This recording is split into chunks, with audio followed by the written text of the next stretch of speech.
Selamat pagi Bapak-bapak, Ibu-ibu, dan juga adik-adik yang dikasihi Tuhan Yesus. Kami Majelis Jemaat mengucapkan selamat datang, selamat beribadah. Tuhan Yesus menyertai kita. Pada pagi hari ini, firman Tuhan akan dibawakan oleh Pendeta Alfian Rawung. Untuk itu kita undang Bapak Ibu untuk bangkit berdiri dengan memuji, kunaikkan syukur padamu Yesus.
Ibadah pagi hari ini ditabiskan.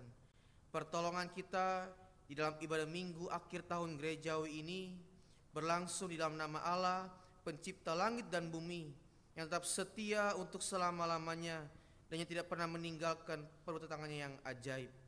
Kasih karunia dan damai sejahtera dari Allah Bapa dan dari Tuhan Yesus Kristus menyertai saudara sekalian. Amin.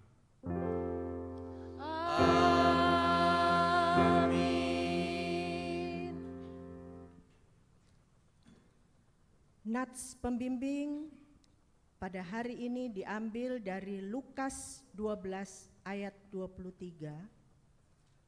Sebab hidup itu lebih penting daripada makanan dan tubuh itu lebih penting daripada pakaian. Untuk itu marilah kita memuji Tuhan. Tuhan Yesus baik.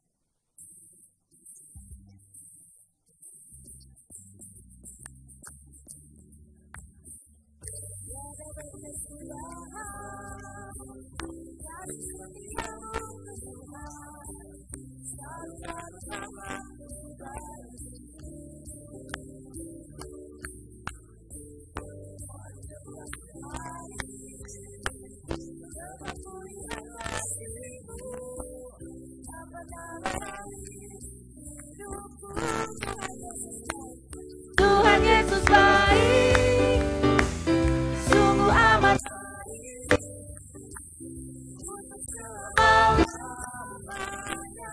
Tuhan Yesus baik, Tuhan Yesus baik, Tuhan Yesus baik, sungguh amat baik, untuk selama-lamanya. Tuhan Yesus baik,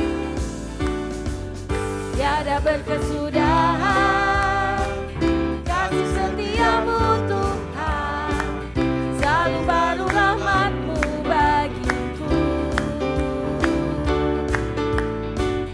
Hari berganti hari, tetap kulihat kasih-Mu, tak pernah berakhir di hidupku. Tuhan Yesus baik, Tuhan Yesus baik, sungguh amat baik, untuk selama-lamanya. Tuhan Yesus baik, katakan Tuhan Yesus baik, Tuhan Yesus baik, sungguh amat baik, untuk selama-lamanya. Tuhan Yesus baik, Tuhan Yesus baik, Tuhan Yesus baik, sungguh amat baik, untuk selama-lamanya. Tuhan Yesus baik, untuk selamanya, untuk selama-lamanya. Tuhan Yesus baik, untuk selama-lamanya, untuk selama-lamanya. Tuhan Yesus baik. Jemaat dipersilakan duduk.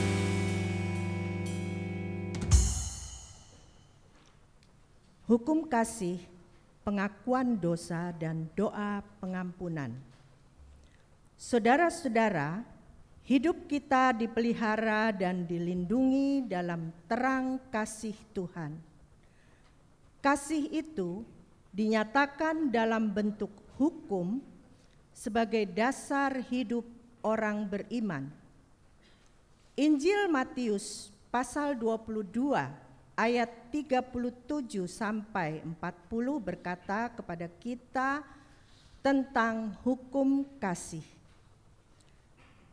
Kasihilah Tuhan Allahmu dengan segenap hatimu dan dengan segenap jiwamu dan dengan segenap akal budimu. Itulah perintah yang terutama dan pertama. Dan perintah yang kedua yang sama dengan itu ialah kasihilah sesama manusia seperti dirimu sendiri. Pada kedua perintah inilah tergantung seluruh hukum Taurat dan kitab para nabi. Di dalam kita menjalani hukum kasih itu, kita tidak dapat melaksanakannya dengan sempurna, sehingga kita mudah jatuh dan terjerumus ke dalam jurang dosa yang menyebabkan benci, dendam, iri hati, dan perpecahan. Janji Tuhan akan pengampunan dosa. Marilah kita dengar firman Tuhan dari 1 Yohanes 1 ayat 8 sampai 9. Jika kita berkata bahwa kita tidak berdosa, maka kita menipu diri kita sendiri dan kebenaran tidak ada di dalam kita. Jika kita mengaku dosa kita, maka Ia setia dan adil, sehingga Ia akan mengampuni segala dosa kita dan menyucikan kita dari segala kejahatan. Marilah kita mengaku dosa kita, doa pengakuan pribadi, dan untuk itu marilah kita berdoa. Ya Allah Bapa yang kami sembah dalam nama Tuhan Yesus Kristus, Allah yang kekal dari selama-lamanya sampai selama-lamanya.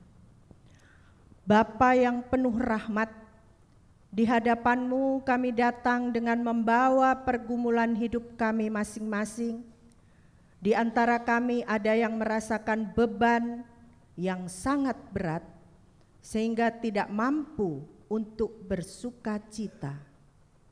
Kami enggan mengakui hidup kami yang berdosa dan rapuh. Setiap saat kami lebih suka mementingkan diri kami sendiri dan tidak mengakui kelemahan kami.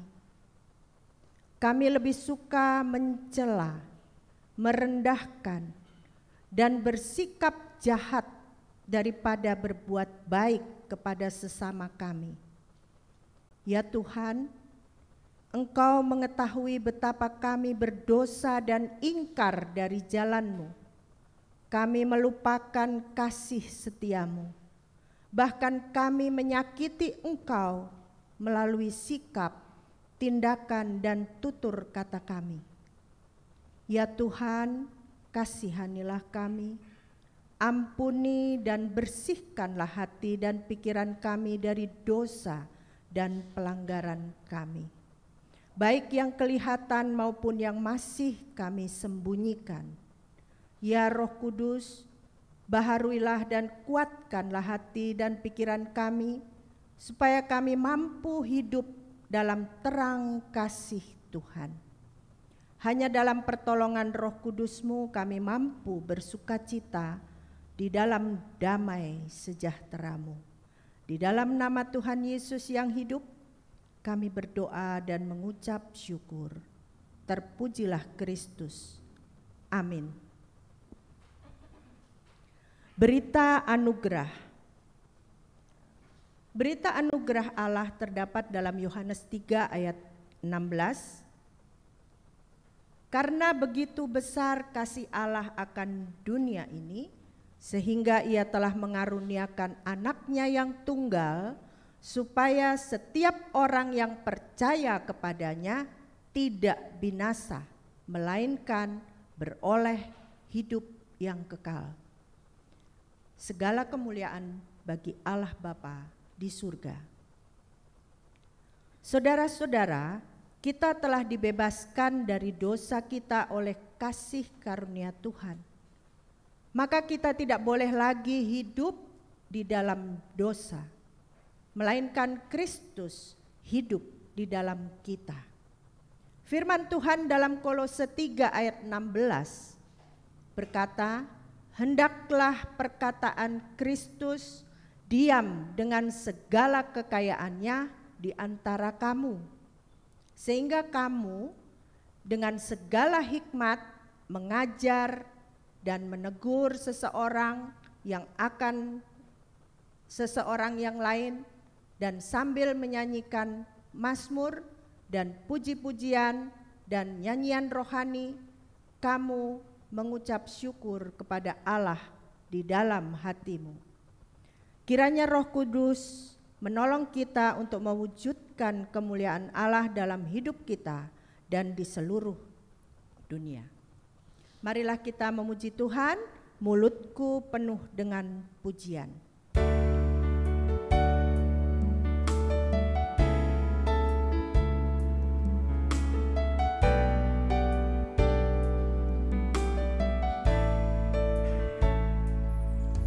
Tuhan, Kaulah pengharapanku, ku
Sepanjang hari ku beri penghormatan kepadamu ya Allahku. Mulutku penuh dengan pujian kepadamu ya Yesus Tuhan. Sepanjang hari ku beri penghormatan kepadamu ya Allah. Sepanjang hari ku beri, sepanjang hari ku beri penghormatan kepadamu ya Allah. Sepanjang hari ku beri penghormatan kepadamu ya Allah.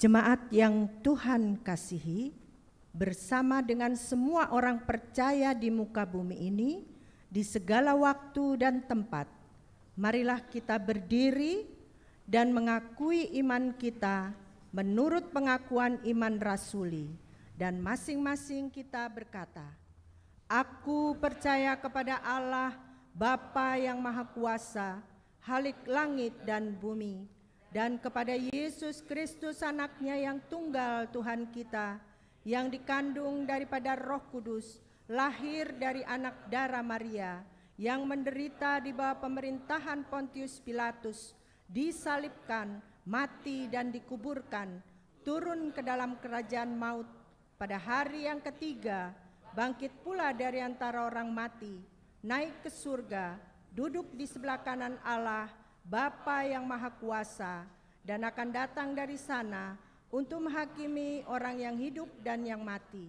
Aku percaya kepada Roh Kudus, gereja yang kudus dan am, persekutuan orang kudus, pengampunan dosa, kebangkitan daging, dan hidup yang kekal." Jemaat dipersilahkan duduk. Kini saatnya kami mengundang anak-anak, cucu untuk datang ke hadirat Tuhan, mempersiapkan diri dalam kelas sekolah minggu. Yesus cinta semua anak di dunia, putih, kuning, dan hitam, semua dicinta Tuhan. Yesus cinta semua anak di dunia. Bapak Ibu dikasih Tuhan, mari kita menyerahkan anak-anak kita kepada Tuhan. Tuhan, kami bersyukur sekali kepadamu ya Tuhan, untuk berkat anak cucu yang kau limpahkan kepada kami, yang kau percayakan kepada kami ya Tuhan. Dan inilah bentuk tanggung jawab kami di hadapan Engkau. Kami mau mewariskan iman kami kepada mereka. Dan biarlah juga Tuhan mereka boleh mengenal Tuhan secara pribadi melalui sekolah minggu ini ya Tuhan, melalui pembacaan dan perenungan firman Tuhan di dalam kelas mereka masing-masing.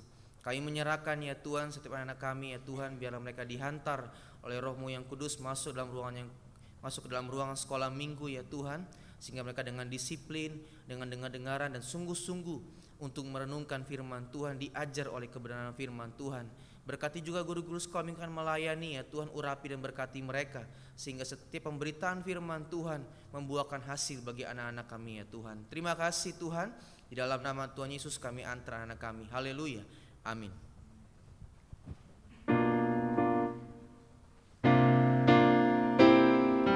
Yesus cinta semua anak di dunia, putih, kuning, dan hitam, semua dicinta Tuhan. Yesus cinta semua anak di dunia.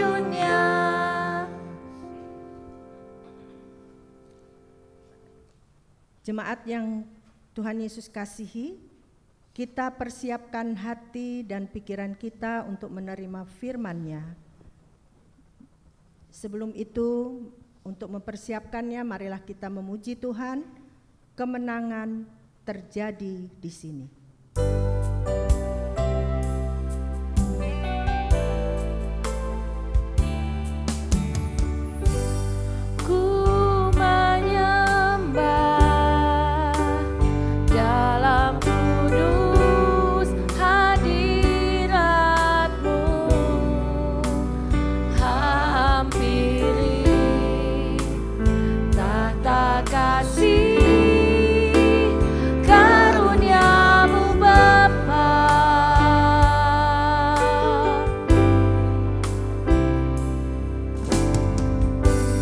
Kekuatan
Kalau kami hari ini hadir ya Tuhan di dalam gereja ini, kalau kami hadir pada pagi hari ini di dalam rumah-Mu, itu semua karena kemenangan demi kemenangan yang telah Tuhan sediakan, yang Kau berikan bagi kami untuk melalui kehidupan kami sebelumnya ya Tuhan. Kami bersyukur untuk anugerah-Mu yang begitu luar biasa dalam hidup kami. Kami bersyukur untuk cinta kasih-Mu yang terlalu besar dalam hidup kami ya Tuhan. Terima kasih Tuhan. Tidak ada kata lain yang bisa kami sampaikan kepada Tuhan selain ucapan syukur dan terima kasih untuk kasih dan pemeliharaan-Mu yang luar biasa dalam hidup kami ya Tuhan. Kami ada hari ini semata-mata karena anugerah-Mu ya Tuhan. Dan oleh karena anugerah Tuhan yang membuat kami boleh hidup sampai hari ini. Hari ini juga ya Tuhan, saat ini juga Tuhan, kami persembahkan hati dan pikiran kami untuk duduk manis di hadapan Engkau ya Tuhan, merenungkan sabda Tuhan, merenungkan kebenaran firman-Mu ya Tuhan, supaya seluruh kehidupan kami ya Tuhan benar-benar diarahkan kepada kesempurnaan kepada Kristus. Hidup kami semakin diubahkan di dalam terang kebenaran firman-Mu. Koreksi kami Tuhan, nasihati kami, bahkan terlebih daripada itu Tuhan, ubah hidup kami ya Tuhan seturut dengan rencana-Mu ya Tuhan. Terima kasih Tuhan, terima kasih. Kuduskan kami ya Tuhan, supaya kami layak untuk merenungkan firman-Mu. Di dalam nama Tuhan Yesus kami sambut firman Tuhan. Haleluya. Amin. Bapak Ibu yang dikasihi Tuhan, selamat pagi, shalom. Puji Tuhan kita boleh kembali bertemu dalam rumah Tuhan. Semua sehat Bapak Ibu? Sehat ya? Sehat semua ya? Sehat ya? Baik Bapak Ibu dikasihi Tuhan, mari kita buka Alkitab kita di dalam Lukas pasal yang ke-12.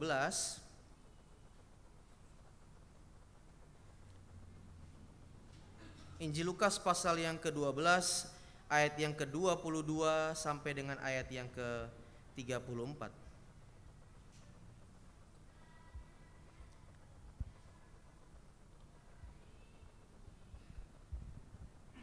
Injil Lukas pasal yang ke-12 ayat yang ke-22 sampai dengan ayat yang ke-34.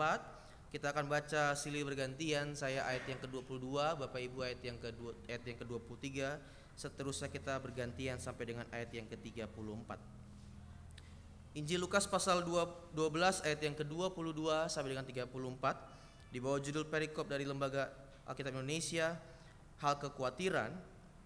Yesus berkata kepada murid-muridnya, "Karena itu aku berkata kepadamu, janganlah khawatir akan hidupmu, akan apa yang hendak kamu makan, dan janganlah khawatir pula akan tubuhmu, akan apa yang hendak kamu pakai. Sebab hidup itu lebih penting daripada makanan, dan tubuh itu lebih penting daripada pakaian. Perhatikanlah burung-burung gagak yang tidak menabur dan tidak menuai dan tidak mempunyai gudang atau lumbung, namun demikian diberi makan oleh Bapa. Betapa jauhnya kamu melebihi burung-burung itu. Siapakah di antara kamu yang karena kekhawatirannya dapat menambahkan sehasta pada jalan hidupnya?"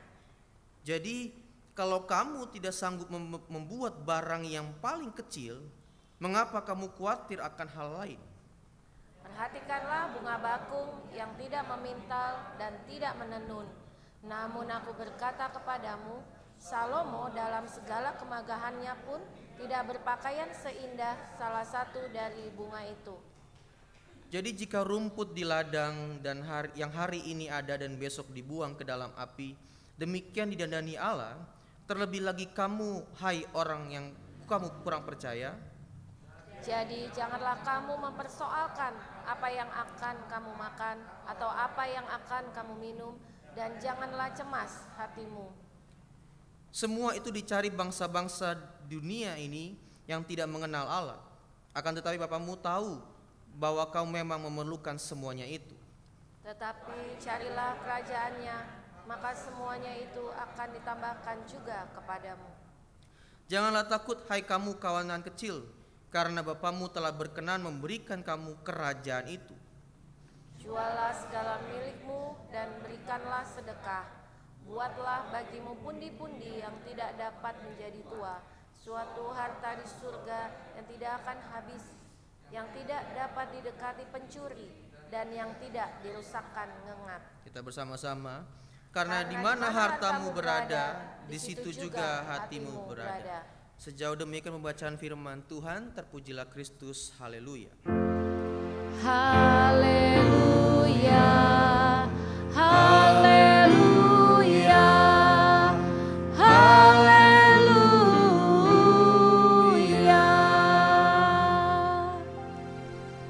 Bapak Ibu Saudara yang dikasihi Tuhan, kalau hari ini atau minggu ini kita masuk di dalam minggu akhir dari minggu Trinitas, dan minggu ini disebut dengan minggu Memento Mori, maka dalam tahun kalender gerejawi Bapak Ibu dikasihi Tuhan, minggu Memento Mori itu berarti ingatlah akan hari kematian. Dan tema kita hari ini Bapak Ibu dikasihi Tuhan yaitu Yesus sanggup, saya pun disanggupkan. Yesus sanggup, saya pun disanggupkan. Di dalam kaitannya dengan minggu akhir dari minggu Trinitas yang bernama Memento Mori pada minggu ini, maka jika Yesus harus menghadapi kematian, namun dia sanggup menghadapi kematian, maka saya percaya kita semua sebagai orang-orang percaya, orang-orang beriman juga disanggupkan oleh Allah untuk menghadapi hari kematian kita. Amin. Makanya hari ini Bapak Ibu dikasihi Tuhan, kita kembali diingatkan akan sebuah realitas yang paling penting dalam kehidupan kita, yaitu realitas kematian. Memento Mori yang berarti ingatlah akan hari kematianmu atau ingatlah akan kematianmu. Ini suatu ajaran yang memang juga telah disinggung oleh Tuhan Yesus. Kalau tadi kita perhatikan di dalam ayat yang ke-27 sampai dengan ayat yang ke-28 dikatakan, perhatikanlah bunga bakung yang tidak memintal dan tidak menenun. Namun aku berkata kepadamu, Salomo dalam segala kemegahannya pun tidak berpakaian seindah salah satu dari bunga itu. Ayat yang ke-28 dikatakan juga, jadi jika rumput di ladang yang hari ini ada dan besok dibuang ke dalam api, demikian didandani Allah. Terlebih lagi kamu, hai orang yang kurang percaya. Tuhan Yesus mengatakan bahwa hidup ini seperti bunga bakung di ladang, seperti rumput di padang, yang sebentar ada, sebentar layu, dan sebentar lagi masuk ke dalam api, alias dibakar. Demikian juga dengan kehidupan kita yang dikasihi Tuhan. Kita hari ini bisa eksis, mungkin kehidupan kita seperti perkataan Daud dalam Mazmur, usia manusia itu 70 ataupun 80 tahun, sisanya penderitaan, kesukaran. Kita hanya bisa menikmati hidup hanya mungkin sampai 80 tahun ataupun lebih, sesuai dengan bonus yang Tuhan berikan kepada kita. Tapi itu hanya waktu kita yang ada dalam dunia ini. Tapi setelah itu kita akan masuk ke dalam sebuah realitas yang menakutkan, realitas yang begitu mengerikan bagi orang-orang di luar sana, yaitu realitas kematian. Dan kita perlu melihat apa yang dikasihi Tuhan, bahwa kalau hidup yang sementara ini berarti kita semua akan menghadapi realitas kematian, maka tidak ada seorang pun yang bisa melarikan diri dari kematian itu sendiri. Semua orang pasti akan, ngeri ya ngomongnya ya. Semua orang pasti akan mati. Tuhan tidak mendesain manusia untuk hidup selama-lamanya di dalam bumi ini. Karena akibat manusia jatuh dalam dosa, maka semua yang mempunyai titik akhir. Tapi juga manusia tidak berakhir selama-lamanya. Dia mempunyai kehidupan selanjutnya. Entah itu di kekalan neraka abadi ataupun surga abadi. Namun pada akhir apa yang dikasihi Tuhan, bahwa setiap orang pasti berhadapan dengan realitas kematian. Tidak ada orang yang bisa menghindarkan diri dari kematian. Sebab kalau seandainya realitas kematian tidak ada, tidak menjadi ada realitas kematian itu, maka hidup itu menjadi hidup yang tidak adil. Mengapa saya mengatakan bahwa jika realitas kematian menjadi tidak ada, maka hidup ini menjadi tidak adil? Orang-orang yang tertindas akan tertindas selama-lamanya. Orang yang menderita akan menderita selama-lamanya. Dan untuk itulah Bapak Ibu dikasihi Tuhan, realitas kematian itu menjadi hakim atas kehidupan manusia yang sementara ini. Kenyataan hidup akan kematian itu menjadi sebuah hakim bagi orang-orang yang berbuat jahat di hadapan Allah dan sesamanya. Kenapa saya mengatakan bahwa kematian itu menjadi hakim kehidupan? Kalau kita mau lihat Bapak Ibu dikasihi Tuhan dalam kehidupan sehari-hari, maka ada banyak orang-orang yang mengalami perubahan hidup, ada banyak orang-orang yang mengalami pertobatan hidup kembali kepada Tuhan ketika mereka menyadari akan realitas ini, ketika mereka menyadari akan realitas kematian. Ketika mereka melihat temannya yang meninggal secara tragis di jalan tol misalnya. Ketika mereka melihat temannya yang meninggal akibat kecelakaan di udara dan lain sebagainya. Tidak perlu jauh-jauh Bapak Ibu dikasihi Tuhan, ketika saya mencoba mencari adakah orang-orang yang berubah secara signifikan dalam kehidupannya ketika dia menyadari akan realitas kematian. veteran Amerika Serikat dari pasukan Delta Force yang disebut dengan Jerry Boykin namanya. Dia seorang Kristen dari kecil, tapi dia meninggalkan Tuhan karena traumanya. Akibat dia mengikuti begitu banyak peperangan demi peperangan. Dia melihat teman-temannya, rekan-rekan sekerjanya yang mati di medan peperangan dan begitu mengenaskan kematian teman-temannya. Sehingga dia bertanya, untuk apa saya hidup kalau jika pada akhirnya saya harus meninggal dengan begitu mengenaskan? Untuk apa saya hidup jika semua pada akhirnya harus berhadapan dengan kematian? Apa tujuan saya supaya saya bisa hidup selama-lamanya? Namun pada akhirnya dikasih Tuhan, ketika dia bergumul dengan traumanya, dia merasa begitu banyak kehilangan. Bayangkan seorang letnan jenderal ketika kehilangan teman-teman di lapangan. Itu sebuah pukulan yang berat. Kenapa? Seorang pemimpin tidak bisa menjaga anak buahnya. Seorang pemimpin tidak bisa menjaga timnya. Dan itu sebuah pukulan. Dia merasa kehilangan yang begitu besar akan teman-temannya yang meninggal. Dia hidup dalam kemarahan karena tidak bisa mencapai misi untuk melindungi teman-temannya. Namun pada akhirnya dikasih Tuhan, ketika dia menyadari dan tidak pernah bisa lepas dari realitas kematian, pada akhirnya dia berkata bahwa ketika saya melihat kematian teman-teman saya secara langsung di depan mata saya sendiri, itu adalah sebuah peringatan bahwa hidup ini hanyalah sementara. Hidup ini adalah sementara. Apakah saya akan memiliki kedamaian seperti rekan-rekan saya, seperti saudara-saudara dari rekan-rekan saya yang meninggal di dalam peperangan? Dan pada akhirnya dikasih Tuhan, ketika dia melihat kenyataan bahwa hidup ini hanya sementara, maka dia meninggalkan semua traumanya. Dia mencari seorang pendeta untuk dilayani secara pribadi, dan pada akhirnya kembali kepada Tuhan. Dan kesaksian Jeremy Boykin ini diliput oleh organisasi pelayanan Billy Graham pada masa itu. Jadi ketika saya mengatakan bahwa kematian itu menjadi hakim atas kehidupan, jelas ada banyak orang-orang yang berubah hidupnya, ada banyak orang-orang yang pada akhirnya bertobat karena dia menyadari bahwa hidup ini hanya sementara. Ketika hidup ini hanya sementara, maka tidak perlu diisi dengan hal-hal yang perlu mengkhawatirkan kehidupan kita. Ketika firman Tuhan mengatakan bahwa hidup ini hanya sementara, seperti kata Yakobus mengatakan hidup itu seperti uap yang sebentar ada, sebentar juga hilang. Yesus mengatakan bahwa hidup ini seperti rumput yang sebentar ada kemudian masuk ke dalam api. Jika hidup ini hanya sementara, maka kita tidak perlu mengisi hidup ini dengan hal-hal yang hanya menyenangkan daging kita sendiri. Kehidupan yang sementara ini jangan diisi oleh dengan hal-hal yang menyenangkan diri kita sendiri atau yang hanya menyenangkan nafsu kita sendiri. Ini menjadi penuh kita bersama-sama yang dikasihi Tuhan. Kalau hidup ini hanya sementara, maka kita harus mengisi dengan apa dalam hidup ini? Ketika Tuhan mengatakan bahwa jangan kamu khawatir akan hidupmu, ternyata Bapak Ibu dikasihi Tuhan, ketika kita merenungkan bahwa apa yang patut kita lakukan untuk mengisi hidup kita yang sementara ini, Tuhan Yesus mengalihkan pikiran kita kepada hal-hal yang terlihat jasmani, kepada hal-hal yang tidak terlihat oleh mata kita, yaitu apa? Mencari kerajaan Allah. Mencari kerajaan Allah bukan berarti tiap hari ke gereja, bukan berarti tiap hari berdoa, tiap hari puasa. Tidak. Mencari kerajaan Allah itu kalau kita memperhatikan di dalam ayat yang ke-31, tetapi carilah kerajaannya.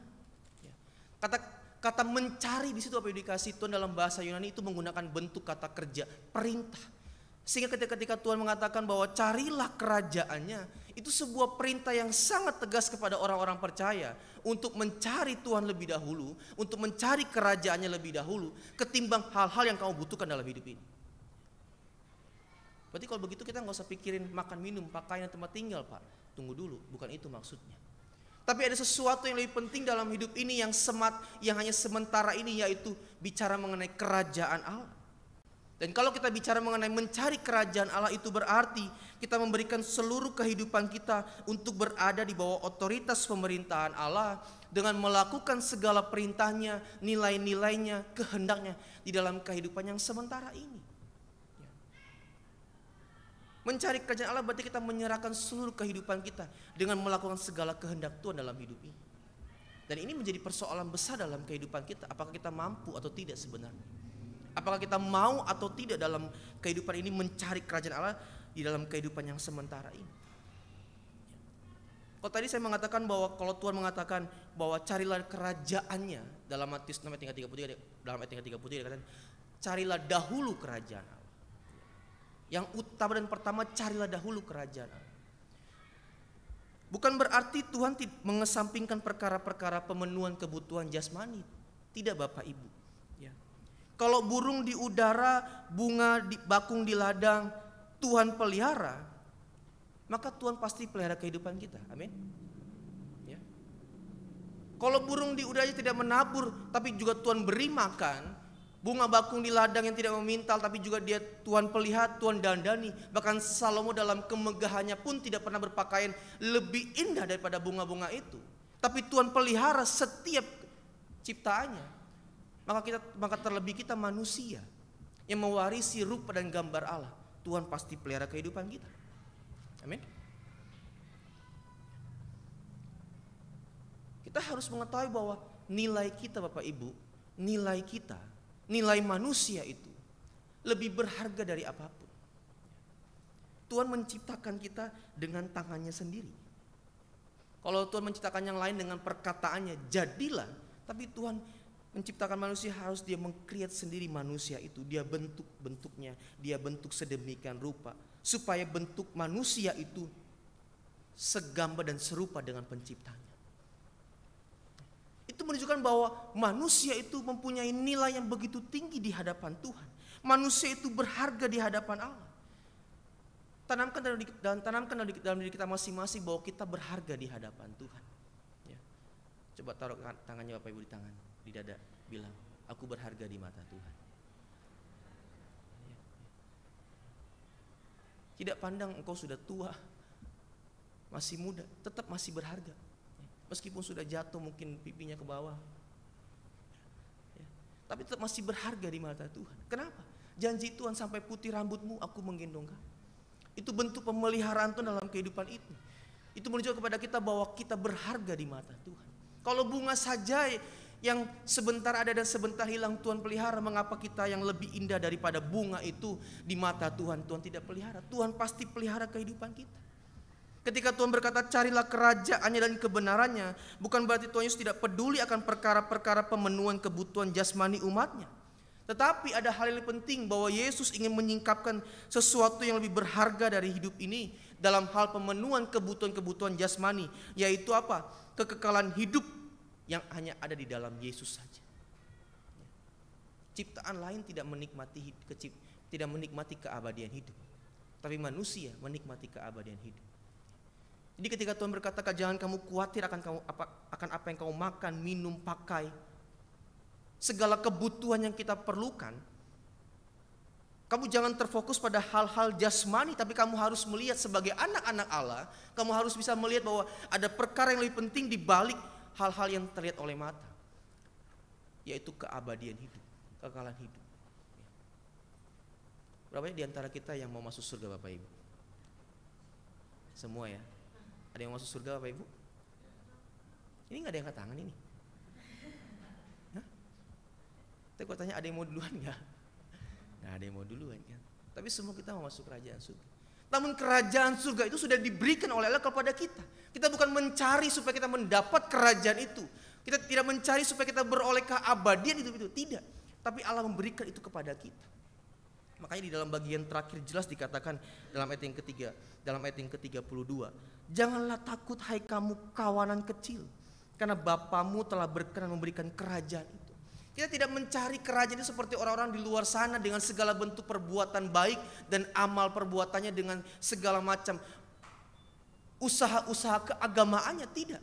Tapi kita telah menerima kerajaan itu. Dan seharusnya kalau kita sudah menerima kerajaan itu, tugas kita adalah kita mencari kerajaan itu. Mencari dalam artian kita menghidupi seluruh kehidupan Yesus di dalam kehidupan kita. Kita menyerahkan hidup kita kepada Dia sepenuhnya, all out, tidak setengah-setengah. Wahyu mengatakan jangan kamu suam-suam kuku, tidak panas tidak dingin, all out bagi Tuhan. Karena kalau makanan itu suam-suam kuku, nggak panas nggak dingin, itu dilepehin, dimuntahin. Dan Tuhan tidak mau melihat kehidupan kita yang suam-suam kuku yang pada akhirnya dilepehin. Ya, bukan berarti dilepehin Tuhan kita binasa ya Bapak Ibu, tidak. Kalau kita baca dalam Wahyu, Siapa yang bertelinga hendaklah mendengar. Itu bicara kepada orang-orang yang dikasihi Tuhan.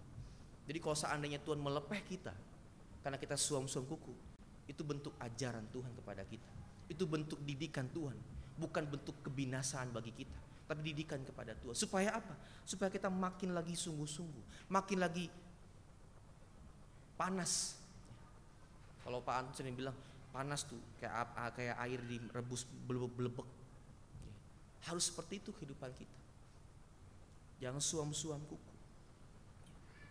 Ketika Yesus mengatakan bahwa carilah kerajaannya, bukan berarti Tuhan tidak memusingkan perkara kebutuhan kita Bapak Ibu, tapi Dia ingin membuat kita melihat kepada hal-hal yang lebih penting, yaitu kerajaan surga yang telah diberikan kepada orang percaya. Makanya jelas dikatakan di dalam Matius pasal yang 16 ayat yang ke-26, apa gunanya seorang memperoleh seluruh dunia ini tetapi kehilangan nyawanya, dan apakah yang dapat diberikannya sebagai ganti nyawanya?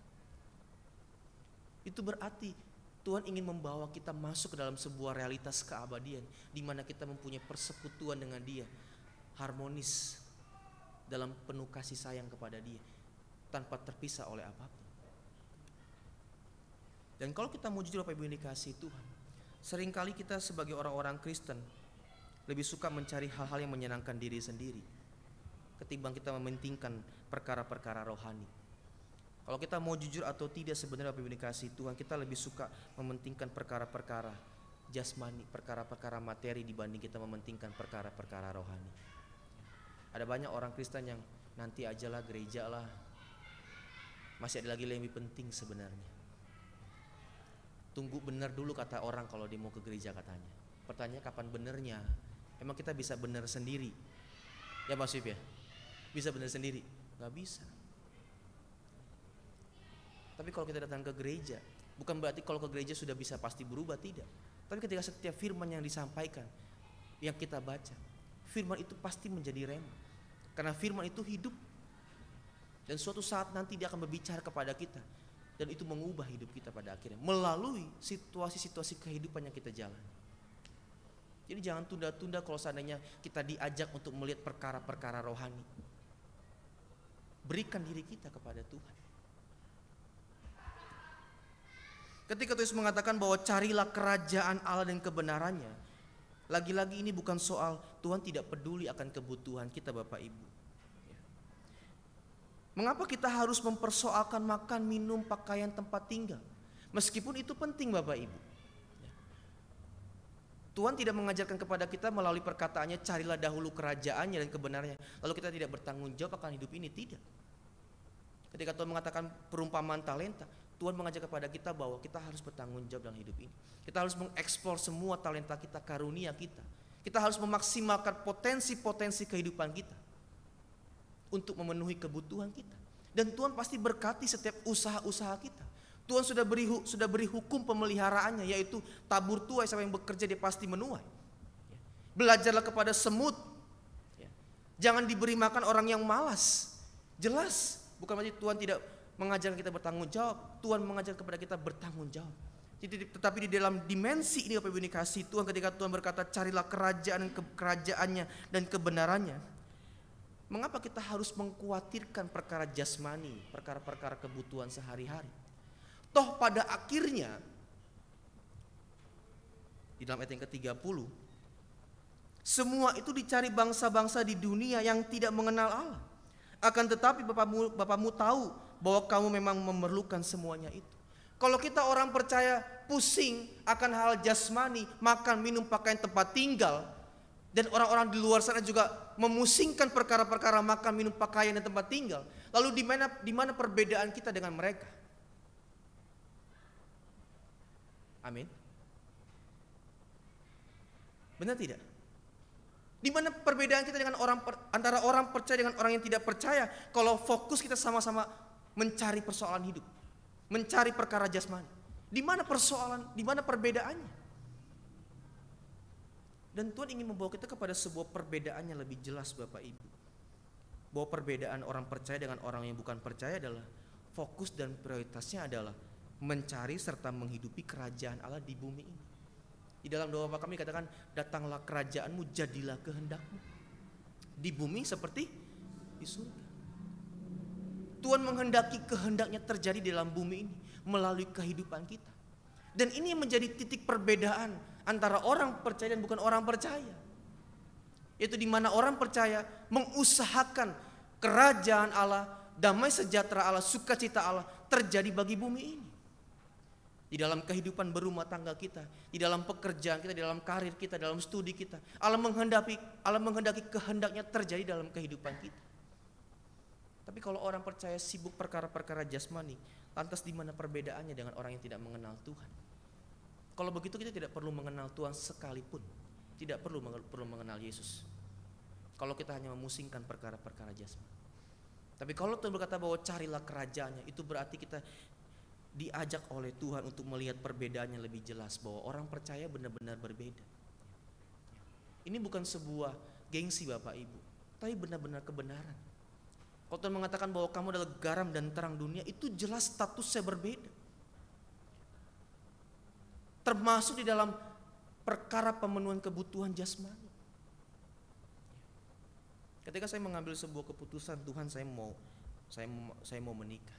Tapi saya tahu ini saya tidak banyak yang saya punya. Tapi saya mau belajar menghidupi setiap perkataan firman Tuhan, kata demi kata. Saya mau belajar untuk berani melangkah dan melangkah seperti perkataan firman Tuhan. Dari 5 roti dan 2 ikan menjadi 12 bakul. Matematika Tuhan tidak jelas Bapak Ibu. Bukan tidak jelas ya, susah ditebak. 5 tambah 2 tuh 7. Tapi sisanya 12 bakul Bapak Ibu. Matematika Tuhan tidak bisa diterka sebenarnya. Tapi kita belajar untuk mengikuti itu. Kita belajar untuk menghidupi setiap perkataan firman Tuhan. Saya tidak punya, tapi saya berani melangkah. Kenapa? Karena jelas kita punya kebenaran firman Tuhan. Kita punya firman Tuhan. 5 roti 2 ikan, pasti cukup. Dan terbukti hari ini semua dicukupkan Tuhan. Saya berpikir, ya kalau untuk sampai pada level seperti itu, lebih baik saya perlu menambah pundi-pundi saya. Saya berpikir seperti itu. Yaitu apa? Ya udah saya bekerja. Gak salah kan perintah bekerja Bapak Ibu? Boleh ya kerja? Ya, boleh ya? Saya sekaligus diminta izin nih. Tapi saya juga ketika memikirkan itu, saya tidak mau mendahului kehendak Tuhan.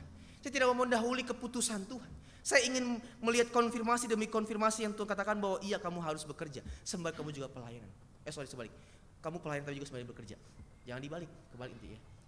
Kamu pelayan tapi juga sembari bekerja. Tapi saya tidak mau mendahului keputusan Tuhan, tidak mau mendahului kepentingan Tuhan, tidak mau mendahului kehendak Tuhan. Saya harus jelas mendapat konfirmasi Tuhan. Dan ternyata jelas pada hari ini, kamu juga tidak perlu bekerja. Semua Tuhan cukupkan. Ada pintu-pintu yang Tuhan buka dari kanan kiri, depan belakang, atas bawah. Kalau dari bawah saya nggak tahu dari mana pintunya, atas aja jelas. Kanan kiri jelas pintunya, depan belakang jelas, atas jelas, bawah nggak jelas. Tapi semua Tuhan cukupkan. Jadi Tuhan ingin mengatakan bahwa kamu tidak perlu bekerja. Kamu cukup berserah dan percaya.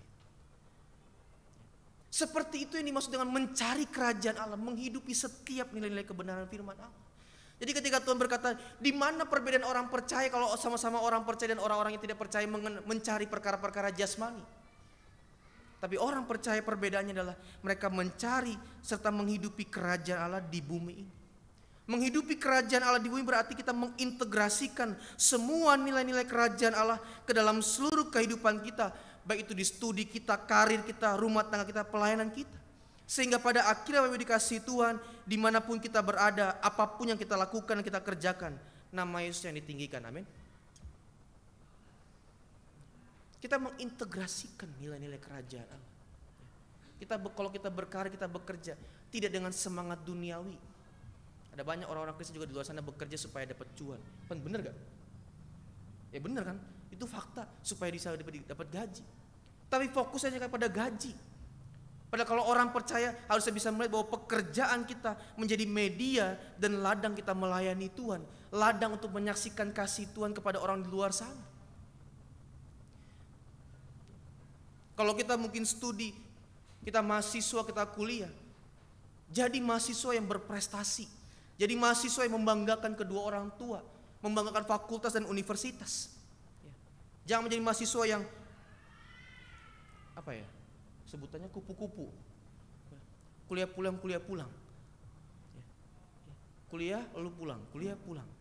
Padahal ada talenta yang harus kita kembangkan di dalam kampus kita. Dunia di kampus perlu melihat kehidupan kita. Ya. Jangan jadi mahasiswa yang kuliah pulang. Di sini ada yang kuliah gak? Udah nggak ada yang kuliah ya. Adanya kuliah kehidupan. Walaupun ada kuliah malam, ya lanjut studi lanjut, ya via Zoom malah. Ya. Jadi kita punya perbedaan apa yang dikasih Tuhan, mencari kerajaan Allah, mengintegrasikan nilai-nilai, prinsip-prinsip kerajaan itu, bekerja dengan jujur. Ketika kita berumah tangga, kasih anak kita dengan kasih Yesus, bukan dengan kasih kita. Bapak Ibu masih ingat pemuda di sini dulu dari Lampung namanya Mas Dani? Dia bekerja sekarang di BNN. Dia sebagai staf penyuluh di BNN. Dia melayani orang-orang orang-orang yang terlibat kasus narkotika. Dan dia mengatakan bahwa semua orang yang ada di BNN sana, ya, yang terlibat kasus narkotika itu berangkat dari keluarga yang broken home, berangkat dari keluarga yang berantakan. Papanya yang otoriter, papanya yang keras, mamanya yang egois, kakaknya yang jahat, adiknya yang jahat, ya, papa mamanya yang sering berantem. Dia tidak punya figur akan orang tua yang benar. Sehingga kalau tidak punya figur yang baik di dalam dunia ini, di dalam keluarga, tentu dia tidak punya kasih di dalam hidupnya. Nah, orang tua punya tanggung jawab untuk memberikan kasih Allah kepada anak kita melalui kasih kita kepada dia. Bagaimana kita bisa menyaksikan kasih Tuhan kepada anak kita kalau kita sendiri menjadi orang tua yang tidak bisa mengasihi mereka? Ada banyak hari-hari ini anak-anak muda lari kepada kehidupan di luar sana karena orang tuanya gagal. Jadi kita harus berumah tangga ataupun kita berumah tangga di dalam prinsip-prinsip kebenaran. Firman Tuhan mengatakan bahwa hai bapak-bapak, ayah-ayah, jangan bangkitkan amarah anak, jangan bangkitkan kepahitan di dalam diri mereka. Istri-istri, hormatilah suamimu. Suami kasih istri. Kenapa Paulus bisa mengatakan bahwa suami mengasihi istri, istri hormat kepada suami? Karena istri itu susah menghormati suami. Benar nggak? Ya saya belum menikah, saya tanya, benar nggak? Kenyataannya begitu. Dan kenapa dikatakan suami kasih istri? Karena suami itu susah mengasihi istrinya. Kalau dulu bentuknya kayak biola, sekarang kayak bas betot. Udah berubah pandangannya langsung, ya. Tapi kalau istri dia juga bekerja, penghasilannya lebih tinggi dibanding suami, dia bisa mengatakan bahwa gaji saya lebih besar dibanding kamu. Tapi kalau kamu cuma sehari-hari cuma kerjaannya antar anak, jemput antar istri, nah makin mudah dia bertindak otoriter. Ada banyak istri-istri yang terlalu dominan di dalam rumah tangga. Saya perhatikan seperti itu. Ada banyak istri-istri yang dominan di dalam rumah. Dan pada akhirnya apa? Kadangkala Bapak Ibu, pelayanan itu jadi tempat pelarian bagi suaminya untuk melayani Tuhan. Supaya apa? Supaya ketika dia tidak didengar di rumah, di gereja dia didengar orang. Dan ini merusak pelayanan sebenarnya. Jadi mau tidak mau Bapak Ibu dikasihi Tuhan, seluruh aspek kehidupan kita perlu menghidupi nilai-nilai kerajaan Allah. Kita perlu menghidupi setiap kebenaran firman Tuhan. Dan kalau kita menghidupi semua nilai-nilai kebenaran firman Tuhan, jelas dimanapun kita berada, apapun yang kita kerjakan, itu pasti membuahkan nama Tuhan dipermuliakan dalam hidup kita masing-masing. Makanya Bapak Ibu dikasihi Tuhan, katakan kepada diri kita masing-masing, kepada di sebelah kita, hidup ini untuk menyenangkan Tuhan. Coba bilang, ini pendeta yang nyuruh loh. Hidup ini untuk menyenangkan Tuhan Bapak Ibu. Apakah saya sudah menyenangkan Tuhan? Tentu saya juga sadar saya belum menyenangkan Tuhan sepenuhnya kok. Tapi kita belajar. Selama kita mau berproses di dalam Tuhan, proses ingin menyenangkan Tuhan, pasti akan ada progres. Di mana karakter-karakter kita yang jelek Tuhan kikis, Tuhan buang. Makanya ada orang bisa berani berkata bahwa kamu beda ya, nggak kayak dulu. Dulu kamu marah mulu, pembawaannya marah-marah mulu. Sekarang lebih adem, lebih kalem. Ya. Kamu dulu bawanya gampang tersinggung. Sekarang nggak gampang tersinggung. Ya. Kamu dulu cakep, sekarang makin cakep. Nah, itu bukan karena Tuhan itu. Dia perawatan, treatment itu dia. Ya. Kalau sudah umur 50, 60 makin kencang, itu perawatan namanya. Bukan karena Tuhan tuh. Karena Tuhan lebih mementingkan perkara karakter kita sebenarnya. Ya.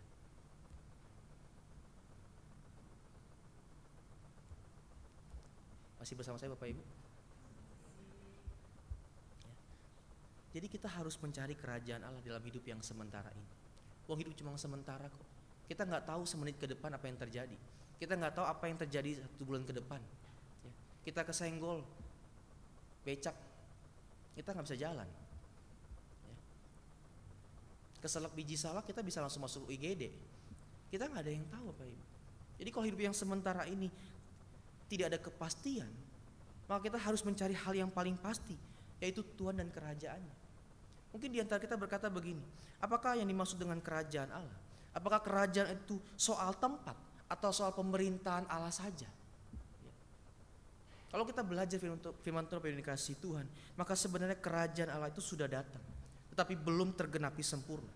Dan kita adalah orang-orang yang sedang menuju kerajaan Allah dalam maksud dimensinya, dalam maksud lokasi ataupun tempat. Tetapi demikian pun kita juga sudah berada di dalam kerajaan Allah. Kita sudah berada di dalam pemerintahan Allah itu sendiri. Sudah berada di dalam kerajaan Allah itu sendiri. Makanya kalau kita membaca misalnya dalam Kolose pasal yang pertama ayat yang ke-13. Kolose pasal pertama, Kolose pasal 1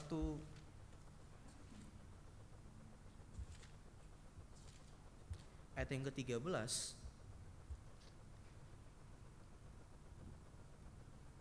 Dikatakan begini, Kolose 1 ayat 13. Ia telah melepaskan kita dari kuasa kegelapan dan memindahkan kita ke dalam kerajaan anaknya yang kekasih. 14. Di dalam Dia kita memiliki penebusan kita, yaitu pengampunan dosa. Jadi fakta teologis mengatakan kepada kita ketika kita percaya kepada Yesus sebagai Tuhan dan Juru Selamat kehidupan kita secara pribadi, kita yang dahulu adalah hamba dosa, sekarang menjadi hamba kebenaran. Kita yang dulu berada di dalam kuasa kegelapan, sekarang kita berada di dalam kuasa Kristus. Ketika kita dulu berada di dalam kuasa perbudakan dosa, sekarang kita berada di dalam kerajaan Allah. Secara teologis ketika kita percaya kepada Allah, kita telah menjadi orang-orang yang telah berada di dalam kerajaan Allah. Dan itu berarti semua keberadaan kita di dalam kerajaan Allah semata-mata karena karya salib Kristus yang dikasihi Tuhan. Jadi kita harus bersyukur kalau kita bicara mencari kerajaan Allah, kita tidak perlu mencari mereka di sana, kita tidak perlu mencari di mana kerajaan Allah itu, tapi kerajaan Allah itu sudah diberikan kepada kita. Yesus mengatakan bahwa janganlah kamu takut hai kawanan kecil, karena Bapa di surga berkenan. Kata berkenan di situ artinya dengan senang hati memberikan kerajaan itu. Yesus tidak mengatakan bahwa Bapa di surga dengan berkenan memberikan makan, minum, pakaian, tempat tinggal, tidak. Tapi dia berkata Bapa di surga berkenan memberikan kerajaan itu. Melalui penebusan di kayu salib, seharusnya kita yang digantung di kayu salib, tetapi Yesus yang digantung di kayu salib. Dan kebangkitan Kristus menandakan kepada kita bahwa kematian tidak menguasai hidup kita. Ketika kita percaya kepada Tuhan Yesus, kematian tidak menguasai kehidupan kita. Ada langit baru, bumi baru yang Dia sediakan bagi orang-orang percaya. Dan kita harus bersyukur bahwa kerajaan Allah tidak kita cari, melainkan diberikan kepada kita melalui karya salib Kristus dan kebangkitan Kristus yang membawa kita masuk ke dalam kerajaan Allah dan dimampukan oleh kuasa Roh Kudus untuk kita menjalani kesementaraan hidup ini di dalam kebenaran dan kekudusan hidup. Jadi kita semua adalah orang-orang kerajaan Allah Bapak Ibu, karena iman kepada Dia. Kalau kita merasa susah mencari kerajaan Allah, kalau kita susah dan berat hati menghidupi kerajaan Allah, kuncinya cuma satu Bapak Ibu, pandanglah kepada salib Yesus. Kalau sebentar kita akan masuk dalam masa-masa Advent, masa-masa persiapan untuk menyambut Yesus, kita berarti melihat juga karya salibnya. Karena Natal itu bicara mengenai awal permulaan keselamatan diberikan kepada orang percaya, dan finalitasnya kepada kebangkitan dan kenaikan Kristus. Jadi kita tidak bisa melihat Natal terpisah dengan Paskah dan terpisah dengan kenaikan, tidak. Satu paket kita melihat Natal, Jumat Agung, Paskah dan kenaikan. Karena kalau kita bicara Natal itu bicara mengenai kasih Allah yang dinyatakan. Dan kita harusnya kalau merasa susah mencari kerajaan Allah, susah menghidupi kerajaan Allah, kita masih egois, kita masih menyenangkan diri kita masing-masing, kita masih fokus dengan keduniawian kita, pandang kepada salib Yesus. Di salib Yesus kita melihat bahwa harusnya kita yang tergantung, bukan dia yang tergantung, tapi dia tergantung menggantikan kita. Dan itu berarti dia memberikan kerajaan Allah kepada orang-orang percaya. Ketika dia mati, dia turun ke dalam jurang kematian, itu menandakan bahwa kita semua orang-orang yang takut, tapi dia mengalami ketakutan itu. Namun pada akhirnya dia bangkit pada hari yang ketiga. Itu menunjukkan bahwa dia tidak dikuasai oleh kematian. Dan orang-orang percaya diberikan kekuatan dan pengharapan bahwa orang percaya mati di dalam Tuhan pasti memiliki kehidupan kekal. Tidak terkungkung oleh kerajaan maut, tapi bangkit kembali di dalam kerajaan kekal. Jadi Bapak Ibu ini kasih Tuhan, pertanyaan refleksi bagi kita masing-masing. Sudahkah kita mencari Allah dalam kehidupan ini? Sudahkah kita menghidupi kerajaan Allah dalam hidup ini? Kalau kita susah menghidupi kerajaan Allah, pandang pada salib Yesus. Lihat selalu Yesus dalam kehidupan kita. Salib bukan cuma digantung, tapi dipandang dalam hidup ini. Diingat selalu karya Kristus dalam hidup ini. Maka ketika kita menjalani kesementaraan hidup yang sementara ini, maka kita menjalani dengan penuh kebenaran di dalam Tuhan. Amin. Tuhan berkati kita bersama-sama. Kita angkat satu pujian untuk meresponi firman Tuhan. Saya mengajak kita masing-masing untuk tundukkan kepala kita. Tidak perlu lihat kanan kiri kita masing-masing. Mari kita ambil waktu kita sejenak untuk bersaat teduh di hadapan Tuhan, meresponi firman yang telah kita dengar, yang telah kita baca. Sudahkah kita mencari kerajaan Allah dan mencari kebenarannya? Apakah selama hidup ini kita mungkin saja sedang memusingkan hidup kita dengan perkara-perkara jasmani?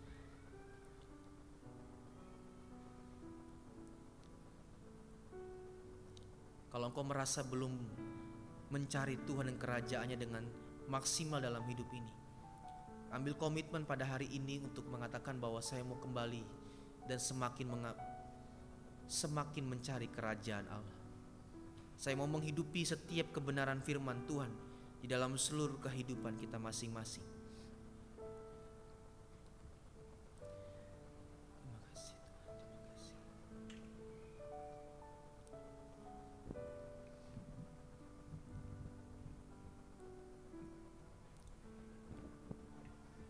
Mari kita katakan pujian ini bersama-sama. Yesus Tuhan, mulialah nama-Mu.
Kuasanya tak pernah berubah. Dia sanggup, Yesus sanggup melakukan perkara yang besar. Dia sanggup, Yesus sanggup memulihkan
sudah kami renungkan bersama-sama, bahwa hidup kami berharga di mata Tuhan.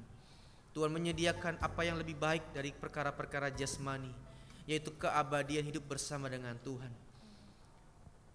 Kami bersyukur ya Tuhan, bahwa kami tidak perlu mencari kerajaan Allah di dalam hidup yang sementara ini, karena Tuhan telah menyediakan kerajaan itu. Tuhan telah memberikan kepada kami kehidupan kekal bersama dengan Yesus di dalam keabadian. Kami bersyukur ya Tuhan akan karya salib dan kasih-Mu yang begitu besar dalam kehidupan kami. Ajar kami ya Tuhan dalam kehidupan kami yang sementara ini ya Tuhan, untuk mencari Tuhan di dalam segala kebenarannya, mengintegrasikan semua nilai-nilai kebenaran firman Tuhan di dalam kehidupan kami sehari-hari, supaya kehidupan kami semata-mata menyenangkan Tuhan dan memuliakan Raja kami, yaitu Yesus Tuhan kami. Kami bersyukur untuk setiap pengorbanan-Mu di kayu salib ya Tuhan, yang telah membawa kami masuk ke dalam kerajaan-Mu yang kekal ya Tuhan. Dan oleh karenanya ya Tuhan, ajar kami senantiasa ya Tuhan untuk rendah hati di hadapan Tuhan, untuk mengasihi Tuhan dan menyerahkan seluruh kehidupan kami sepenuhnya, seutuhnya kepada Tuhan saja yang empunya kehidupan kami. Terima kasih untuk firman-Mu. Biarlah ya Tuhan firman-Mu terus terngiang-ngiang di telinga kami, menjadi rema dalam kehidupan kami ya Tuhan, supaya firman-Mu Tuhan menjadi rema yang terus mengubah kami dan mengajak kami, mendorong kami untuk menghidupi setiap kebenaran firman Tuhan di dalam kehidupan kami sehari-hari. Kami tidak mampu ya Tuhan, tapi kami percaya kuasa Roh Kudus memampukan kami untuk menghidupi setiap kebenaran-kebenaran firman Tuhan di dalam kehidupan kami sehari-hari ya Tuhan. Kami tahu ya Tuhan, di dalam hidup yang sementara ini ada banyak pergumulan, ada banyak penderitaan ya Tuhan. Tapi kalau kami menyerahkan hidup kami sepenuhnya ke dalam tangan kuasa dan kerajaan-Mu, kami dimampukan untuk bisa melewati, bahkan bersuka cita di dalam masa-masa hidup kami yang sementara ini, di tengah-tengah kehidupan kami yang penuh dengan kesulitan dan penderitaan ya Tuhan. Kami juga menaikkan doa kami ya Tuhan kepadamu. Kalau jemaat-Mu pada hari ini hadir dengan begitu banyak persoalan, pergumulan, beban hidup ya Tuhan, tapi kami percaya ya Tuhan, selama kami mengandalkan Tuhan Yesus, kami boleh melihat hari-hari kami ke depan adalah baik bersama dengan Tuhan. Ajar kami Tuhan, kuatkan kami, tambah-tambahkan iman pengharapan kepada setiap kami yang hadir pada hari ini ya Tuhan, untuk terus berjuang kuat, berserah penuh, bersandar kepada Tuhan untuk melalui setiap pergumulan kami ya Tuhan. Kami juga berdoa Tuhan, menyerahkan bangsa dan negara kami ya Tuhan. Kami bersyukur dan berdoa juga Tuhan bagi Presiden dan Wakil Presiden kami yang baru ya Tuhan, Bapak Prabowo Subianto bersama dengan Bapak Gibran ya Tuhan, bersama juga dengan Kabinet Merah Putih ya Tuhan. Tuhan memberkati pemerintahan kami, Tuhan pakai mereka menjadi perpanjangan tangan Tuhan untuk menghadirkan damai sejahtera Allah, untuk menghadirkan sukacita bagi bangsa negara kami ya Tuhan. Kami berdoa Tuhan, biarlah mereka diberkati Tuhan, diberikan roh takut akan Tuhan, roh yang melayani bangsanya ya Tuhan. Mereka mempunyai integritas, punya kejujuran ya Tuhan, dijauhkan dari segala bentuk niat-niat yang merugikan bangsanya ya Tuhan. Tapi biarlah melalui mereka ya Tuhan, mereka membawa kemajuan demi kemajuan yang signifikan bagi bangsa Indonesia ini ya Tuhan. Bangsa Indonesia ini boleh menjadi berkat bagi bangsa-bangsa lain ya Tuhan. Kami juga berdoa ya Tuhan, menyerahkan untuk keamanan, untuk kesejahteraan bangsa ini ya Tuhan. Biarlah Tuhan terus memberkati sehingga bangsa ini boleh berjalan di dalam sukacita, di dalam keamanan, di dalam kesejahteraan Tuhan yang memberkati bangsa ini ya Tuhan. Kami juga menyerahkannya Tuhan, sebentar lagi tanggal 27 November ya Tuhan akan diadakan pilkada serentak ya Tuhan di semua daerah ya Tuhan. Kami berdoa Tuhan, Engkau memberkati setiap KPUD ya Tuhan. Engkau memberkati mereka untuk bisa menyelenggarakan proses pemilihan kepada daerah ini dengan jujur, dengan adil ya Tuhan, dengan terbuka, tanpa rahasia apapun ya Tuhan, sehingga tidak ada pihak manapun yang dicurangkan ya Tuhan. Kami berdoa Tuhan, biarlah Engkau memberikan kepada kami hikmat-Mu ya Tuhan, memberikan isi hati-Mu ya Tuhan, supaya kami tahu siapa pemimpin yang harus kami pilih ya Tuhan, pemimpin yang takut akan Tuhan, pemimpin yang mau bekerja bagi daerahnya ya Tuhan. Kami berdoa Tuhan khusus sebagai Kota Bekasi ya Tuhan, untuk pemilihan gubernur, pemilihan kepala wali kota ya Tuhan. Kami berdoa Tuhan, biarlah Engkau memberkati ya Tuhan. Titipkan nama-nama yang penting yang sedang Engkau ingin pilih ya Tuhan kepada setiap kami ya Tuhan. Beri kami hikmat-Mu ya Tuhan, supaya kami jelas memilih pemimpin yang benar, pemimpin yang baik bagi daerah-daerah kami ya Tuhan. Kami berdoa Tuhan, siapapun nanti yang menang ya Tuhan, terpilih, biarlah mereka boleh mengemban tugas tanggung jawab dari masyarakat untuk kemajuan daerah masing-masing ya Tuhan. Kami juga berdoa Tuhan bersama-sama untuk perdamaian di Ukraina, Rusia, dan juga Israel dengan negara-negara Timur Tengah ya Tuhan. Dan juga mereka yang terkena bencana alam yang sedang terjadi di Indonesia ya Tuhan. Kami berdoa Tuhan, biarlah damai sejahtera-Mu ya Tuhan juga ada bagi negara-negara Timur Tengah yang sedang berkonflik ya Tuhan. Tapi juga damai sejahtera-Mu juga ada bagi warga-warga negara Indonesia ya Tuhan yang sedang terdampak oleh bencana alam ya Tuhan. Hiburkan mereka melalui setiap tangan-tangan Tuhan yang nampak melalui uluran kasih gereja, lembaga-lembaga misi ya Tuhan, supaya mereka dikuatkan, dihiburkan, bahwa mereka tidak seorang diri dalam menghadapi kesulitan, tetapi ada anak-anak Tuhan, ada orang-orang yang mengasihi mereka, yang bersama-sama dengan mereka juga turut menanggung penderitaan mereka ya Tuhan. Tuhan juga cukupkan segala kebutuhan mereka, makan, minum, tempat tinggal, air bersih ya Tuhan. Tuhan Yesus memberkati. Kami juga berdoa Tuhan untuk jemaat GKI, jemaat persekutuan ya Tuhan, mereka yang sakit dan dalam masa-masa pemulihan ya Tuhan. Untuk Ibu Endang Sujaryono ya Tuhan, untuk Ibu Adriana, Ibu Tauruk ya Tuhan, dan juga Ibu Duta Anggraini ya Tuhan. Tuhan memberkati mereka yang sakit sembuh dalam nama Tuhan Yesus. Mereka yang sedang dalam masa-masa pemulihan, biarlah semakin sehat di dalam nama Tuhan Yesus. Segala makan, minuman, obat-obatan yang dikonsumsi oleh mereka ya Tuhan, Tuhan berkati, Tuhan kuduskan menjadi sarana kesembuhan daripada Tuhan. Kalau mereka mengadakan terapi demi terapi ya Tuhan, Tuhan memberkati setiap terapis yang ada ya Tuhan, supaya membuat mereka boleh semakin membaik ya Tuhan Yesus. Lebih daripada itu juga Tuhan berdoa Tuhan, biarlah tambah-tambahkan iman percaya mereka. Kalau mereka mulai mungkin patah semangat, patah arang ya Tuhan, bangkitkan iman mereka bahwa ada pengharapan di dalam Tuhan untuk mendapatkan kesembuhan, mendapatkan pemulihan daripada Tuhan. Kami juga berdoa bagi jemaat-Mu yang bergumul di dalam masalah ekonomi, masalah keluarga, pekerjaan, teman hidup, dan lain sebagainya ya Tuhan. Kuatkan kami semua yang sedang bergumul ya Tuhan. Bangkitkan iman kami, tambah-tambahkan sukacita dan pengharapan bahwa bersama dengan Yesus kami boleh cakap melalui semuanya ya Tuhan. Kalau kami mempunyai masalah ekonomi ya Tuhan, kami percaya Tuhan pasti memberkati kami, dan Tuhan menolong setiap usaha-usaha yang sedang kami kerjakan. Kalau kami sedang menghadapi pergumulan rumah tangga ya Tuhan, Tuhan memberkati kami, setiap anggota rumah tangga ya Tuhan, untuk memiliki kasih Kristus, supaya dengan kasih Kristus kami boleh mengasihi suami, istri, anak dengan penuh kasih kepada Tuhan, sehingga terjadi kerukunan, keharmonisan ya Tuhan. Limpahkan senantiasa Tuhan kepada jemaat-Mu yang berumah tangga kerendahan hati, kerukunan, keharmonisan ya Tuhan, supaya keluarga-keluarga jemaat ini ya Tuhan menjadi perpanjangan tangan Tuhan untuk menyaksikan kasih Tuhan bagi mereka. Kalau ada jemaat-jemaat ya Tuhan yang sedang bergumul dengan masalah keluarga juga ya Tuhan, masalah yang berat ya Tuhan, ingatkan kami bahwa di dalam hidup ini ada pemulihan daripada Tuhan. Pasal terakhir kehidupan kami bukan kehancuran, melainkan pemulihan di dalam Kristus. Ingatkan kami bahwa Tuhan bersama-sama dengan kami. Kami juga berdoa Tuhan bagi jemaat-jemaat usia ya, di masa-masa emas mereka ya Tuhan, yang sudah berada di usia lansia.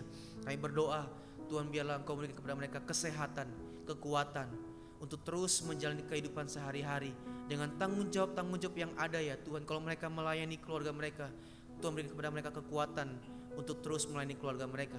Kalau mereka juga mungkin dalam usia lansia tetap aktif di dalam melayani pekerjaan Tuhan di gereja, Tuhan memberkati mereka, menguatkan mereka untuk terus melayani Tuhan dalam pekerjaan Tuhan di gereja ini.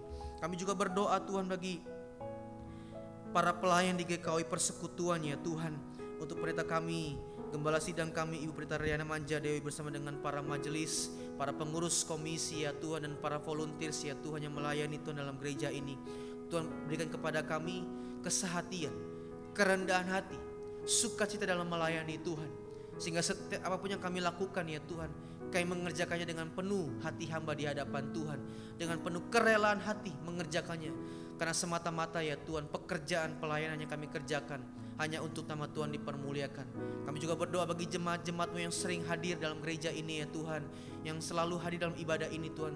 Tuhan memberkati mereka, biarlah jerih payah mereka tidak pernah sia-sia ya Tuhan.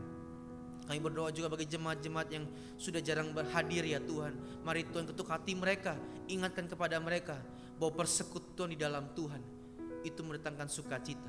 Ibadah itu memiliki keuntungan baik jasmani maupun rohani ya Tuhan.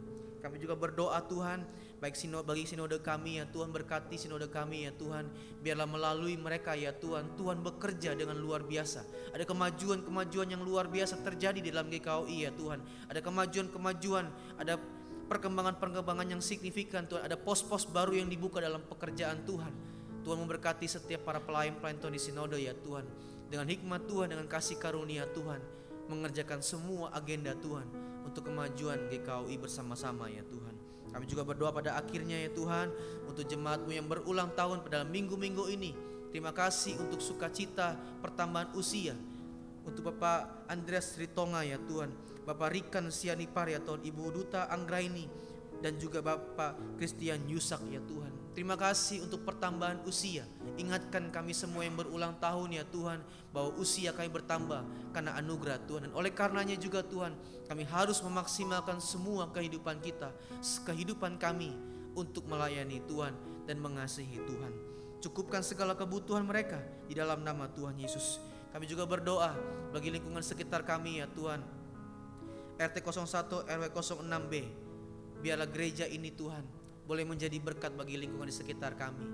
Limpahkan dan curahkan kasih setiamu, sukacitamu ya Tuhan, damai sejahteramu, perlindunganmu Tuhan bagi Jaka Permai ini, sehingga dijauhkan dari segala mara bahaya. Dan sehingga pada akhirnya ya Tuhan, kami sebagai umat beragama boleh hidup di dalam kasih persaudaraan, kerukunan, keharmonisan.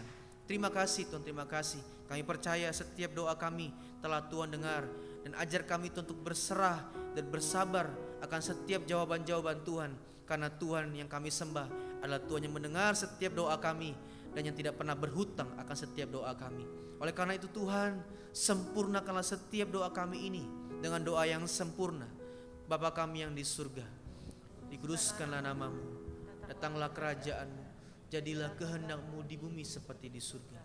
Berikanlah kami pada hari ini makanan kami yang secukupnya, dan ampunilah kami akan kesalahan kami, seperti kami juga mengampuni orang yang bersalah pada kami. Dan janganlah bawa kami ke dalam pencobaan, tapi lepaskanlah kami daripada yang jahat. Karena Engkau yang punya kerajaan dan kuasa dan kemuliaan sampai selama-lamanya. Amin.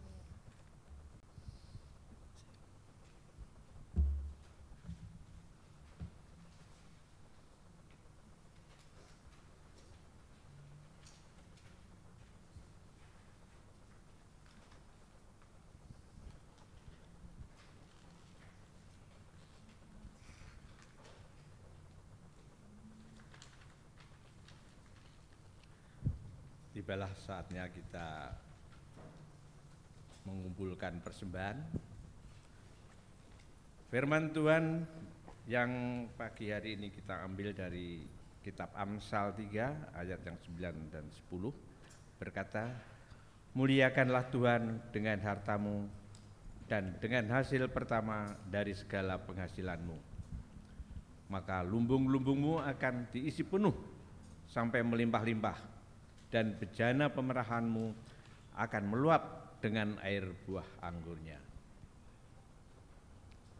Sementara kita mengantarkan kantong persembahan, kita memuji Tuhan dari Allah Sanggup.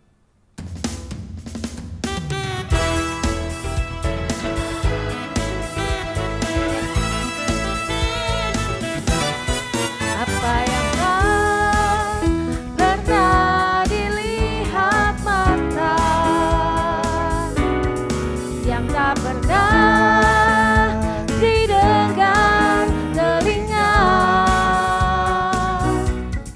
yang tak pernah timbul di dalam hati, semua disediakannya bagi yang mengasihi Dia. Allah sanggup melakukan segala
Mari kita berdoa untuk persembahan.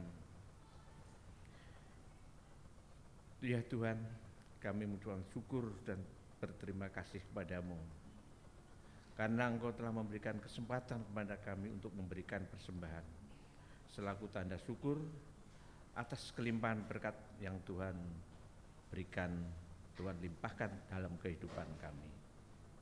Dengan kerendahan hati, kami mohon terimalah persembahan kami ini dan jadikanlah semua ini saluran berkat bagi pelayanan jemaat. Dalam nama Tuhan Yesus kami berdoa dan mengucap syukur. Amin. Jemaat tetap berdiri. Marilah kita tutup ibadah kita ini dengan hidup bertekad terus di dalam iman secara bersama-sama dan terus memelihara kesehatan. Mari kita naikkan pujian bagi Tuhan Allah sumber kuatku.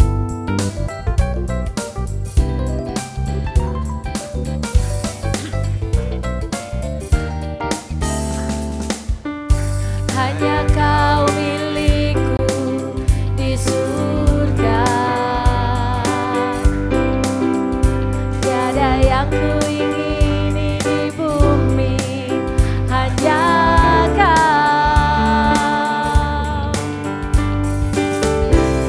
Tak ku andalkan kekuatanku, namun yang pasti Kau tetap selamanya Allah sumber kuatku, Allah sumber kuatku, Allah sumber kuatku dan bagianku selamanya Allah sumber kuatku, Allah sumber kuatku, Allah sumber kuatku dan bagianku selamanya, selamanya. Hanya Kau milikku di surga.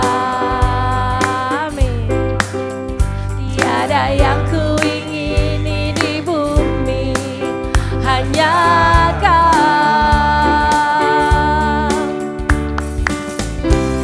Tak ku andalkan kekuatanku,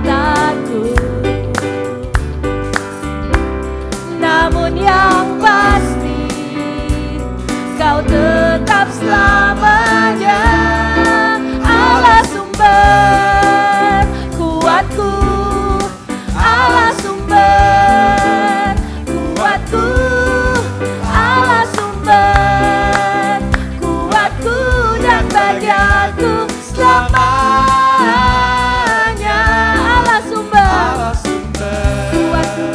kuatku, Allah sumber kuatku, Allah sumber kuatku dan bagianku selamanya, selamanya, selamanya, selamanya.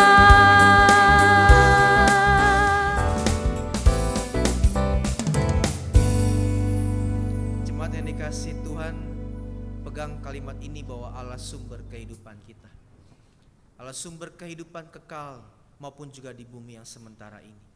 Oleh karena itu Bapak yang dikasihi Tuhan, pulanglah dalam kehidupan kita sehari-hari, pulanglah dalam damai sejahtera Tuhan, dan teruslah saling memperhatikan satu sama yang lain, bersama dengan sehati tetap bertumbuh di dalam iman pengenalan akan Kristus. Dan oleh karenanya Bapak yang dikasihi Tuhan, arahkanlah hatimu kepada Tuhan dan terimalah berkat daripada Tuhan. Tuhan memberkati engkau dan melindungi engkau. Tuhan menyinari engkau dengan wajah-Nya dan memberi engkau kasih karunia. Tuhan menghadapkan wajah-Nya kepadamu dan memberi engkau damai sejahtera. Amin. Bapa di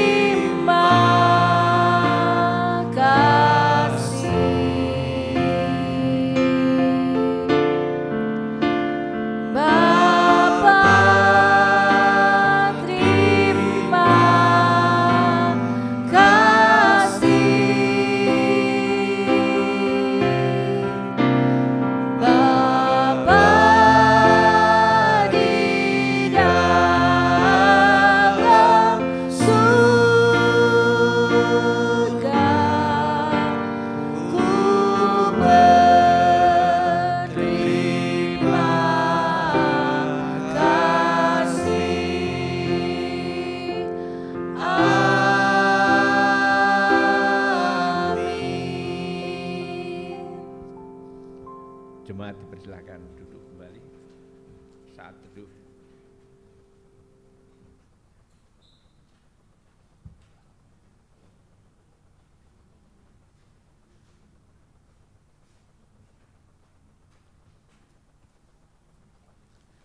Kami sampaikan tambahan warta tanggal 24 November tahun 2024. Pertama, terima kasih kepada Pendeta Alfian Rawung atas penyampaian firman Tuhan. Tuhan Yesus memberkati. Dan juga terima kasih untuk jemaat yang hadir pada ibadah pagi hari ini. Tuhan Yesus memberkati. Pada hari ini, Minggu 24 November, Pendeta Riana Manjadewi melayani Jemaat GKOI Amanat Agung Cilengsi. Ibadah terakhir Komisi Pemuda Keluarga Muda atau Nuansa Muda PKM akan dilaksanakan pada sore ini, Minggu 24 November, pukul 17 dengan tema Our Victory. Dan pelayan firman Pendeta Yosef Situmeang STH. Selanjutnya, sakramen perjamuan kudus akan dilaksanakan pada Minggu 1 Desember tahun 2024 ya, pukul 9 di gereja. Mari Bapak Ibu Saudara-saudari jemaat untuk dapat mempersiapkan diri mengambil bagian dalam ibadah perjamuan kudus ini. Pengumuman selanjutnya, perayaan Natal Sekolah Minggu GKOI Persekutuan akan dilaksanakan pada Sabtu. Perayaan Natal untuk sekolah minggu akan dilaksanakan pada hari Sabtu 7 Desember pukul 16 atau 4 sore di gereja. Bagi Bapak Ibu panitia Natal, setelah kebaktian dapat berkumpul sebentar untuk mengadakan rapat panitia.